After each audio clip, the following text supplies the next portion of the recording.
IPLിൽ Lucknow super ജയൻസിനെതിരായ വിജയത്തിന് ശേഷം Rajasthan Royals captain Sanju സാംസന്റെ ആഘോഷമാണ് സോഷ്യൽ മീഡിയയിൽ ഇപ്പോൾ വൈറലാകുന്നത്. ഒരിക്കൽ പോലും ഗ്രൗണ്ടിൽ അമിതാഹ്ലാദം കാണിക്കാത്ത താരമാണ് സഞ്ജു. എപ്പോഴും ശാന്തനായിട്ടാണ് അദ്ദേഹത്തെ കാണാറുള്ളത്. എന്നാൽ ലക്നൌവിനെതിരായ മത്സരത്തിൽ അതിന് മാറ്റമുണ്ടായി. ഇന്നലെ 7 വിക്കറ്റിനായിരുന്നു രാജസ്ഥാൻ്റെ ജയം. ടോസ് നഷ്ടപ്പെട്ട് ബാറ്റിങ്ങിനെത്തിയ ലക്നൗ 197 റൺസ് വിജയലക്ഷ്യമാണ് മുന്നോട്ട് വെച്ചത്. എന്നാൽ രാജസ്ഥാൻ 19 ഓവറിൽ 3 വിക്കറ്റ് മാത്രം നഷ്ടത്തിൽ ലക്ഷ്യം മറികടന്നു. 33 പന്തിൽ 71 റൺസുമായി പുറത്താവാതെ നിന്ന സഞ്ജുവാണ് രാജസ്ഥാനെ വിജയത്തിലേക്ക് നയിച്ചത്. 4 സിക്സും 7 ഫോറും ഉൾപ്പെടുന്നതായിരുന്നു അദ്ദേഹത്തിൻ്റെ ഇന്നിംഗ്സ്. 34 പന്തിൽ 52 റൺസുമായി പുറത്താവാതെ നിന്ന ധ്രുവ് ജുറലിൻ്റെ ഇന്നിംഗ്സും എടുത്തു പറയണം. ഇരുവരും 121 റൺസാണ് കൂട്ടിച്ചേർത്തത്.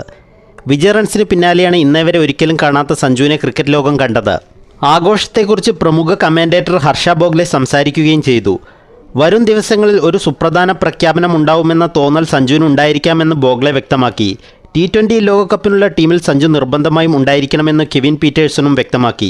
അതിനിടെ ലക്നൗ സൂപ്പർ ജയൻസിനെതിരായ ഇന്നിംഗ്സോടെ സഞ്ജു സാംസൺ ഈ IPLിൽ ഏറ്റവും കൂടുതൽ റൺസ് എടുത്തവരുടെ പട്ടികയിൽ 2ാം സ്ഥാനത്തേക്ക് കയറി. ഇനി വിരാട് കോഹ്ലി മാത്രമാണ് സഞ്ജു സാംസണ് മുന്നിലുള്ളത്. 33 പന്തിൽ 71 റൺസാണ് സഞ്ജു സാംസൺ അടിച്ചത്. 4 സിക്സും 7 ഫോറും അദ്ദേഹത്തിൻ്റെ ഇന്നിംഗ്സിലുണ്ടായിരുന്നു.